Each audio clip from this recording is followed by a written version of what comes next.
S H O വളരെ മാന്യനായിട്ടുള്ള ഒരു S H O, ഇത്രയും നല്ല മാന്യനായിട്ടുള്ള എസ് എച്ച് ഒ ഞാൻ കണ്ടിട്ടില്ലെന്ന് എനിക്ക് തോന്നുന്നു. അദ്ദേഹം എല്ലാ ആളുകളെയും നോക്കി ചിരിക്കുന്നുണ്ട്. സംഭവിച്ചെന്താണെന്ന് വെച്ച് കഴിഞ്ഞാൽ എന്തോ അനധികൃതമായിട്ടുള്ള കള്ളുവിൽപ്പന. ഈ വക്കീല് ഈ കള്ളനെ അല്ലെങ്കിൽ തട്ടിപ്പുകാരനെ വെട്ടിപ്പുകാരനെ മുമ്പിൽ നിർത്തിക്കൊണ്ട് ഈ സി എയെ ചോദ്യം ചെയ്യുന്നൊരു രീതിയുണ്ട്. എത്രത്തോളം അയാളെ ഇൻസൾട്ട് ചെയ്യാൻ പറ്റുമോ അത്രത്തോളം ഇൻസൾട്ട് ചെയ്തിട്ടാണ് ഈ വക്കീല് അവിടെ ഈ സ്റ്റേഷൻ ഹൗസ് ഓഫീസറോട് പെരുമാറുന്നത്. ഇതെല്ലാം ഒരു നമ്മുടെ നിയമത്തിൻ്റെ ഭാഗമാണ്, ജുഡീഷ്യറിയുടെ ഭാഗമാണ്. അതിനൊക്കെ എന്തെങ്കിലുമൊക്കെ പുതിയ സംവിധാനങ്ങളെക്കുറിച്ച് ആലോചിക്കേണ്ടതുണ്ട്. നമസ്കാരം, വൈറ്റ് സ്വാൻ ടോക്സിലേക്ക് ഏവർക്കും സ്വാഗതം. നമസ്കാരം. നമസ്കാരം. നിയമനിർമ്മാണ വ്യവസ്ഥയിലെ ഏറ്റവും പ്രധാനപ്പെട്ട രണ്ടാളുകളാണ് വക്കീലും അതുപോലെ തന്നെ പോലീസും. ഇത് കഴിഞ്ഞു വരുന്ന ഒരാളാണ് കള്ളൻ. അപ്പോ ഈ പോലീസുകാര് അവർക്ക് നേരിടുന്ന വരുന്ന ബുദ്ധിമുട്ടുകൾ, എന്നാൽ കള്ളക്കേസ് ഒക്കെ ഉണ്ടാക്കുന്ന പോലീസുകാരും എങ്ങനെ വിനിയോഗിക്കണമെന്ന് അറിയുന്ന ആളുകളും ഉണ്ട്. വക്കീലും അതുപോലെ തന്നെ.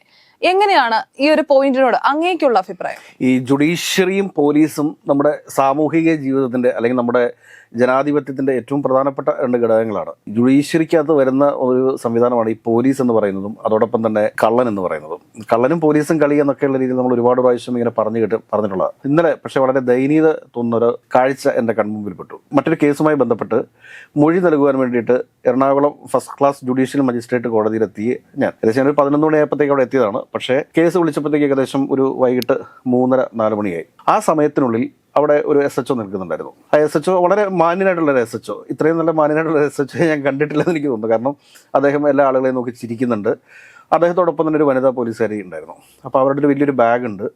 അത് എനിക്ക് തൊണ്ടി സൂക്ഷിച്ചിരുന്നതെന്ന് പിന്നീടാണ് എനിക്ക് മനസ്സിലായത്. കോടതിയിലെ വാദങ്ങൾ തുടങ്ങിയപ്പോഴാണ് എനിക്ക് മനസ്സിലായത്. സംഭവിച്ചെന്താണെന്ന് വെച്ച് കഴിഞ്ഞാൽ എന്തോ അനധികൃതമായിട്ടുള്ള കള്ളുവിൽപ്പന, ഡ്രൈ ഡേയിൽ കള്ള് വിറ്റു എന്നുള്ളതാണ് കേസ് എന്നെനിക്ക് തോന്നുന്നു. ഈ സി ഐ ചെയ്തിരിക്കുന്നത് അദ്ദേഹത്തിന്റെ ഒരു കടമയാണ് ചെയ്തിരിക്കുന്നത്. അനധികൃതമായിട്ടുള്ള മദ്യവിൽപ്പന നമ്മുടെ ഗവൺമെന്റ് 1-ാം തീയതി ഡ്രൈ ഡേ ആയിട്ട് പ്രഖ്യാപിച്ചിരിക്കുന്നു. ആ ദിവസം നടത്തുന്ന അനധികൃത കച്ചവടം അതിനെ എതിർക്കേണ്ടത് അല്ലെങ്കിൽ അത് പിടിക്കേണ്ടത് പോലീസിന്റെ ഉത്തരവാദിത്വമാണ്.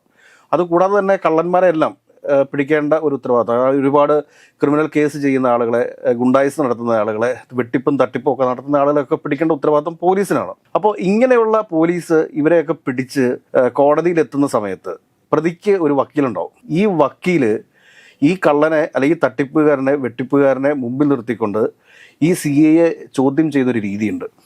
എത്രത്തോളം അയാളെ ഇൻസൾട്ട് ചെയ്യാൻ പറ്റുമോ അത്രത്തോളം ഇൻസൾട്ട് ചെയ്തിട്ടാണ് ഈ വക്കീല് അവിടെ ഈ സ്റ്റേഷൻ ഹൗസ് ഓഫീസറോട് പെരുമാറുന്നത് അല്ലെങ്കിൽ ആ അന്വേഷണ ഉദ്യോഗസ്ഥനോട് പെരുമാറുന്നത് എന്നുള്ളത് ഏറെ അപലപനീയമായ ഒരു കാര്യമാണ്. ഇതെല്ലാം ഒരു നമ്മുടെ നിയമത്തിൻ്റെ ഭാഗമാണ്, ജുഡീഷ്യറിയുടെ ഭാഗമാണ്. പക്ഷേ ഇവിടെ ചെയ്യേണ്ട ഒരു കാര്യം എന്താണെന്ന് ചോദിച്ചു കഴിഞ്ഞാൽ കുറേയധികം കേസുകളുമായിട്ട് ആ കോടതിയിലെത്തിയിട്ടുള്ള അനവധി ആളുകളുണ്ട്.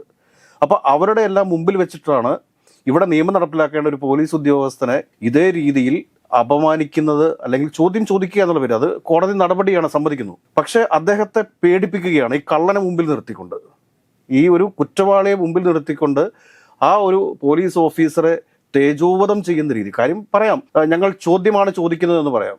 പക്ഷെ എനിക്കത് ഇന്നലെ എന്തോ ഭയങ്കര ഒരു വിഷമമാണ് തോന്നിയത്. നമ്മുടെ ഒരു വ്യവസ്ഥിതിയിൽ ഇങ്ങനെയൊക്കെയാണോ കാര്യങ്ങൾ പോകുന്നത് എന്നുള്ളതിൽ എനിക്ക് ഒരുപാട് നമ്മൾ ആശങ്കപ്പെടേണ്ടിയിരിക്കുന്നു. എത്രത്തോളം ബുദ്ധിമുട്ടിയായിരിക്കും ആ പോലീസ് ഉദ്യോഗസ്ഥൻ. ഇന്നലെ മദ്യം പിടിച്ച കാര്യമല്ല, ഇതുപോലെ എത്രയോ കേസുകൾ ഇങ്ങനെ പിടിച്ചുകൊണ്ട് വരുന്ന സമയത്ത്, മോഷ്ടാക്കളെ പിടിച്ചുകൊണ്ട് വരുന്ന സമയത്ത്, അക്രമകാരികളെ പിടിച്ചുകൊണ്ട് വരുന്ന സമയത്ത്, മയക്കുമരുന്ന് വിൽപ്പനക്കാരെ പിടിച്ചുകൊണ്ട് വരുന്ന സമയത്തൊക്കെ ഈ കേസുകളൊക്കെ കോടതിയിലെത്തുന്ന സമയത്ത് ഇങ്ങനെയുള്ള ഉദ്യോഗസ്ഥരെ, അന്വേഷണ ഉദ്യോഗസ്ഥനെയൊക്കെ വക്കീലിന് നിയമം അനുവദിച്ചു കൊടുക്കുന്ന വിസ്താരം എന്ന പേരിൽ അവരെ തേജോവധം ചെയ്യുന്നത് ഏറെ അപലപനീയമാണ്. അതിനൊക്കെ എന്തെങ്കിലുമൊക്കെ പുതിയ സംവിധാനങ്ങളെക്കുറിച്ച് ആലോചിക്കേണ്ടതുണ്ട്. ഈ സ്റ്റേഷൻ ഹൗസ് ഓഫീസർമാർ ഒന്നെങ്കിൽ ഓൺലൈനിൽ അല്ലെങ്കിൽ വീഡിയോ കോൺഫറൻസിങ്ങിലൊക്കെ ഹാജരാകുന്നതിനെക്കുറിച്ചൊക്കെ കോടതി ചിന്തിക്കണം എന്നുള്ളതാണ് ഒരു അഭിപ്രായം. കാരണം ഈ കള്ളന്മാരുടെയൊക്കെ മുമ്പിൽ വെച്ചിട്ട് എത്രയോ കള്ളന്മാർ കോടതിയിലുണ്ടാവും. അവരുടെ എല്ലാം മുമ്പിൽ വെച്ചിട്ടാണ് ഒരു അന്വേഷണ ഉദ്യോഗസ്ഥനെ, അതും യൂണിഫോമിൽ നിൽക്കുന്ന ഒരു അന്വേഷണ ഉദ്യോഗസ്ഥനെ ഒരു വക്കീല് തൻ്റെ ജോലിയുടെ ഭാഗമായിട്ടാണ് എങ്കിൽ തന്നെയും ഇതേപോലെ അപമാനിക്കുന്നതെന്ന് പറയുമ്പോൾ അത് ഏറെ അസ്വസ്ഥതപ്പെടുത്തുന്നതാണ്. അത് ഏറെ ഒരു ബുദ്ധിമുട്ടുള്ളതാക്കുന്ന ഒരു കാര്യമാണ്. അദ്ദേഹത്തിന്റെ ഒരു മാനസികാവസ്ഥ എന്തായിരിക്കും? രാഷ്ട്രീയ സമ്മർദ്ദങ്ങളൊക്കെ ഏൽക്കേണ്ടി വരുന്ന പോലീസ് ഉദ്യോഗസ്ഥരുണ്ടല്ലോ. രാഷ്ട്രീയ സമ്മർദ്ദങ്ങളൊക്കെ ഏൽക്കേണ്ടി വരുന്ന പോലീസുകാരുണ്ട്. പക്ഷേ ഇന്നത്തെ സ്റ്റേഷൻ ഹൗസ് ഓഫീസർ ആയിക്കോട്ടെ, ആയിക്കോട്ടെ, SI-മാരായിക്കോട്ടെ, ഇവരൊക്കെ നല്ല വിദ്യാഭ്യാസമുള്ള ആളുകളാണ്. അപ്പോൾ അവരെ സംബന്ധിച്ച് അവരൊന്നും ഈ പറയുന്ന രീതിയിലേക്ക് രാഷ്ട്രീയ അല്ല, അവർക്ക് പ്രഷർ ഇപ്പം എന്താണ് പ്രതിഭയുടെ കായംകുളം MLA പ്രതിഭയുടെ മകനെ കഞ്ചാവ് കേസിൽ പിടിച്ച പോലീസ് ഉദ്യോഗസ്ഥന് സസ്പെൻഷൻ കിട്ടി, അങ്ങനെ സ്ഥലം മാറ്റം കിട്ടി എന്നൊക്കെ പറയുന്ന അവസ്ഥയുണ്ടല്ലോ. ഇതെല്ലാം ഒരു പരസ്പര പൂരകങ്ങളാണ്. അയ്യപ്പനും കോശി എന്ന സിനിമയൊക്കെ ഈ സമൂഹത്തിൽ വരാനുണ്ടായിട്ടുള്ള പ്രധാനപ്പെട്ട കാരണം ഇതാണ്. അധികാരമുള്ളവനും അധികാരമില്ലാത്തവനും തമ്മിലുള്ളത്. ഇപ്പോൾ അധികാരമുള്ള രാഷ്ട്രീയക്കാരൻ പോലീസുകാരനെ പേടിപ്പിക്കുന്ന സമയത്ത് അധികാരമുള്ള പോലീസുകാരൻ സാധാരണക്കാരായിട്ടുള്ള ആളുകളെ പേടിപ്പിക്കുന്നുണ്ട് മറുവശത്ത്. മേളിന്ന് വരേണ്ടതാണ് ഇതിന്റെ റൈറ്റ് ആയിട്ടുള്ള രീതികൾ. ഈ ഒരു സംവിധാനത്തിന് മാറ്റങ്ങൾ ഉണ്ടാവേണ്ടത് മുകൾ തട്ട് തുടങ്ങിയാണ്. അധികാരം അത് ജനസേവനത്തിനുള്ളതാണെന്നും ജനങ്ങളുടെ സമാധാന ജീവിതത്തിന് വേണ്ടിയിട്ട് മാത്രമേ അത് ഉപയോഗിക്കാൻ പാടുള്ളൂ എന്ന് രാഷ്ട്രീയക്കാരും പോലീസുകാരും ഒക്കെ മനസ്സിലാക്കുന്നിടത്ത് മാത്രമേ ഇവിടെ ഒരു സ്വൈര്യ ജീവിതം അല്ലെങ്കിൽ നീതി നടപ്പിലാക്കപ്പെടുകയുള്ളൂ എന്ന് വിശ്വസിക്കുന്ന ഒരാളാണ് ഞാൻ. അപ്പോൾ ഈ പോലീസ് തന്നെ കെട്ടിച്ചമച്ചിട്ടുള്ള ഒരുപാട് കേസുകളുണ്ട്. അതിന് രക്തസാക്ഷികളായിട്ടുള്ള ആളുകളുണ്ട്. അതിനകത്തൊക്കെ എനിക്ക് കൃത്യമായിട്ട് അറിയാവുന്ന ഒരു വ്യക്തി കൂടിയാണ് ഞാൻ. ഒരു പോലീസ് ഉദ്യോഗസ്ഥൻ വിചാരിച്ചു കഴിഞ്ഞാൽ ഒരാളുടെ കുടുംബം നശിപ്പിക്കാൻ പറ്റും, അയാളെ സമൂഹത്തിൽ ഒന്നുമല്ലാതാക്കാൻ പറ്റും. കൃത്യമായ ധാരണയുടെ അടിസ്ഥാനത്തിലാണ് ഞാനിത് പറയുന്നത്. ഒരു പോലീസ് ഉദ്യോഗസ്ഥൻ വിചാരിച്ചാൽ മതി, അയാളുടെ ഒരു ചെറിയൊരു ഈഗോ മതി നശിപ്പിച്ചു കളയാനായിട്ട്. അപ്പോൾ അങ്ങനെയൊക്കെയുള്ള ഒരുപാട് കള്ളക്കേസുകളുണ്ട്. പക്ഷെ അതിൽ നിന്നൊക്കെ വ്യത്യസ്തമാണ് ഇങ്ങനെയുള്ള കാര്യങ്ങൾ. ഇത് സമൂഹം ചർച്ച ചെയ്യാതെ പോകരുത് എന്നുള്ളൊരു അഭിപ്രായമാണ്. ഇപ്പോൾ റോഡിൽ കടന്ന് സമരം ചെയ്യുന്ന ആളുകൾക്ക് മുമ്പിൽ കടന്ന് ഈ പോലീസുകാർക്ക് തല്ലേണ്ടി വരുന്നുണ്ട്. എന്നാൽ തന്നെയും അതിന് കാരണമുണ്ടെന്നേ.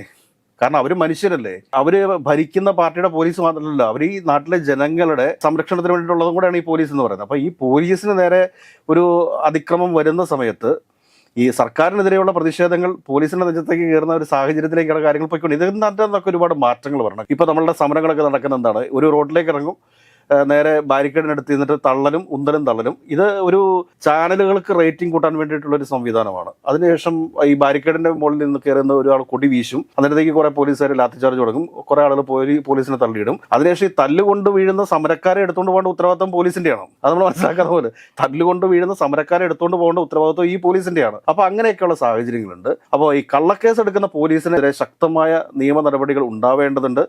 എന്നാൽ ഇതുപോലെ കള്ളന്മാരെയും കൊള്ളക്കാരെയും തട്ടിപ്പുകാരെയും ഒക്കെ പിടിച്ചുകൊണ്ട് വരുന്ന പോലീസ് ഉദ്യോഗസ്ഥന്മാരെയൊക്കെ കോടതി മുറിയിൽ അവരുടെ മുമ്പിൽ വെച്ച് പരസ്യമായി വിചാരണ ചെയ്യുന്ന രീതിയിലൊക്കെ ഒരുപാട് മാറ്റങ്ങൾ വരേണ്ടതുണ്ട്.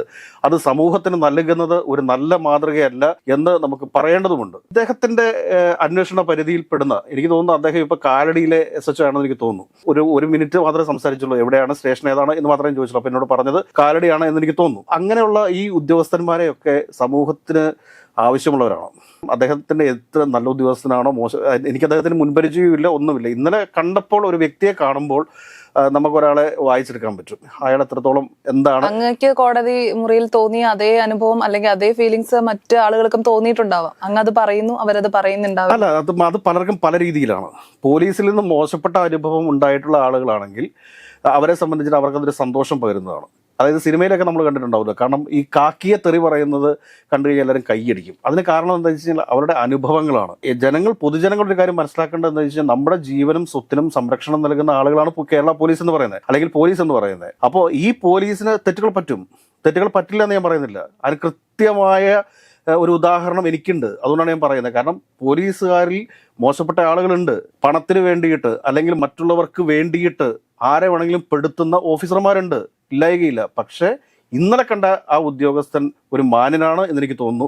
എനിക്ക് അദ്ദേഹത്തിൽ നിന്നൊന്നും നേടാൻ വേണ്ടിയിട്ടല്ല പറയുന്നത്, പക്ഷേ അദ്ദേഹം ഒരു മാന്യനായ ഒരു ഉദ്യോഗസ്ഥനാണെന്ന് എനിക്ക് തോന്നുന്നു. ഇതൊക്കെ പൊതുസമൂഹം ചിന്തിക്കേണ്ടതുണ്ട്. നമ്മുടെ സംവിധാനങ്ങളിൽ മാറ്റം വരേണ്ടതുണ്ട് എന്നുള്ളതാണ്. കാരണം പോലീസുകാരുടെയൊക്കെ അവസ്ഥ, ജോലി സമയത്തിലുള്ള ക്രമീകരണങ്ങളിലൊക്കെ ഒരുപാട് മാറ്റങ്ങൾ വരണമെന്നേ. ഇവര് 16 മണിക്കൂർ 24 മണിക്കൂറൊക്കെയാണ് ഇപ്പോഴത്തെ ലീവ് കിട്ടാതെ ജീവൻ ഒടുക്കിയ ആളുകളുണ്ട്. അപ്പോൾ ഈ പോലീസുകാരുടെ മാനസികാവസ്ഥയെക്കുറിച്ചൊക്കെ സംസ്ഥാന സർക്കാർ പരിശോധിക്കേണ്ടതുണ്ട്. അവർക്ക് റിലാക്സേഷനൊക്കെ സംസ്ഥാന സർക്കാർ ചെയ്തു കൊടുക്കേണ്ടതുണ്ട്. എപ്പോഴും ഈ പോലീസുകാരെ കുറ്റപ്പെടുത്തിയിട്ട് മാത്രം കാര്യമില്ല.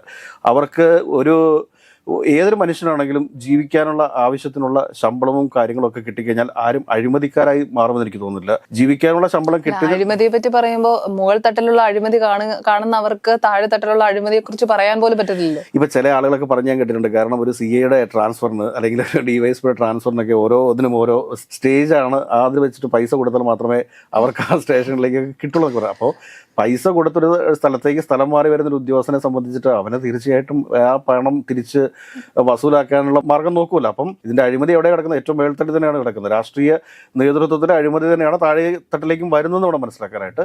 എങ്കിലും പോലീസുകാരുടെ പ്രശ്നങ്ങൾ പഠിക്കാൻ തയ്യാറാണ്. അവരുടെ ജോലിഭാരം കുറയ്ക്കേണ്ടതുണ്ട്. ഇതുപോലെ പൊതുസമൂഹത്തിന് മുമ്പിൽ അല്ലെങ്കിൽ ആളുകൾക്ക് മുമ്പിൽ അപമാനിതരാകത്തക്ക രീതിയിൽ കള്ളന്മാരുടെ മുമ്പിൽ നിർത്തി പോലീസുകാരെ ചോദ്യം ചെയ്യുന്ന ആ ഒരു സംവിധാനത്തിന് മാറ്റം വരണം എന്നുള്ളതാണ് മാറ്റം വരുത്തണം എന്നുള്ളതാണ് നമ്മുടെ അഭ്യർത്ഥന.